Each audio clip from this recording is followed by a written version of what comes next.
tugas mata kuliah dengan mata kuliah pengembangan media dan sumber belajar yang diampu oleh dosen Dr. Muhammad Isnaini, SHG, MPD. Jadi, apa sih itu media pembelajaran? Jadi, media pembelajaran adalah alat-alat bantu yang digunakan untuk menunjang pelaksanaan proses pembelajaran, mulai dari buku sampai penggunaan perangkat elektronik.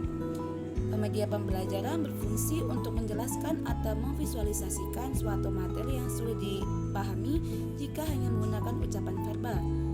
Pengertian media pembelajaran menurut para ahli, yaitu menurut Haji Malik, adalah segala sesuatu yang dapat digunakan untuk menyampaikan pesan sehingga dapat merangsang perhatian, minat, pikiran, dan perasaan.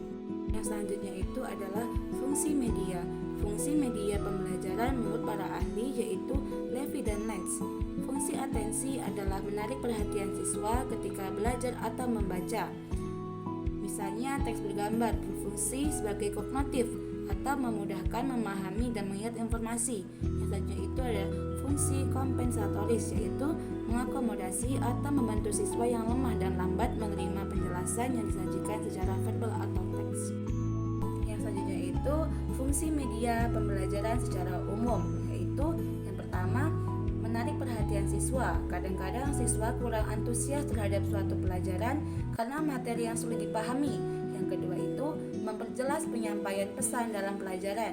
Yang ketiga, mengatasi keterbatasan ruang, waktu, dan biaya ketika menjelaskan tentang hewan-hewan ataupun lainnya.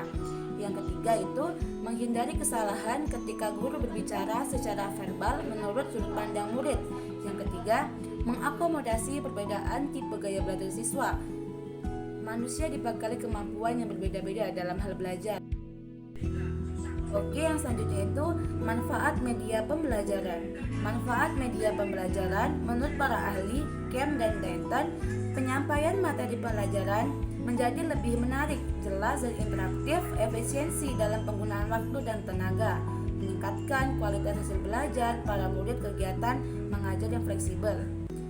Manfaat media pembelajaran bagi guru memudahkan dalam menjelaskan materi yang rumit. Metode pembelajaran yang digunakan bisa lebih bervariasi, efisiensi dalam penggunaan waktu, membuat siswa menjadi lebih aktif di kelas dan tidak mudah merasa bosan di kelas. Yang selanjutnya itu manfaat media pembelajaran bagi siswa adalah lebih bisa memahami materi yang disampaikan, pembelajaran lebih menyenangkan dan mudah dipahami, kualitas belajar siswa meningkat, proses belajar dapat dilakukan di mana saja, yang penting mendukung pembelajaran mandiri ataupun otodidak. Karakteristik media pembelajaran.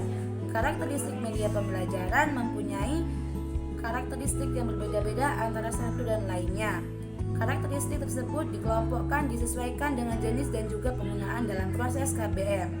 Ada media visual, yaitu media yang dapat melihat, contohnya gambar dan diagram.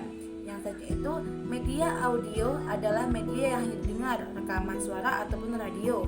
Yang ketiga itu media audiovisual adalah media yang kombinasi suara dan gambar. Untuk itu ada beberapa hal utama yang harus diperhatikan dalam pemilihan media pembelajaran. Menurut Hernawan 2007, pemilihan media pembelajaran harus mempertimbangkan yang satu, tujuan pembelajaran, yaitu memilih media harus mendukung pencapaian tujuan belajar. Yang kedua, karakteristik media, yaitu memahami kelebihan dan keterbatasan media yang digunakan. Yang ketiga itu alternatif media, memilih media yang paling sesuai dan efektif. Oke, thank you for watching. Bye bye.